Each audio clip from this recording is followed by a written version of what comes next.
dini go'zal degan nima bilan belgilanadi desa, xulq bilan ekan. Bir odam umraga borib kelishi mumkin, xulqi buzuq, uni dini go'zal emas.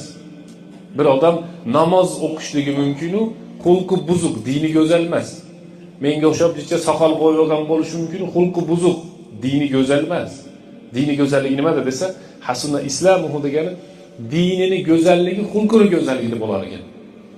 Ana hammamiz bolamiz xulqi chiroyli bo'lishini xohlaymiz, xotinimiz xulqi chiroyli bo'lishini xohlaymiz. Hamma narsani xulqi chiroyli bo'lishini xohlaganda o'zimizga nima bo'lish kerak ekan? Chiroyli bo'lish kerak.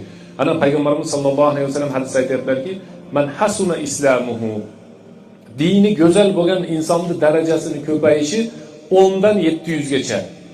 Oyat karimada Alloh subhanahu va taolo "Vallohu yudaifu liman yasha" Alloh xohlagan bandasiga 700 dan ham oshirib beradi dedi. Demak, birinchisi inson yaxshilikda niyat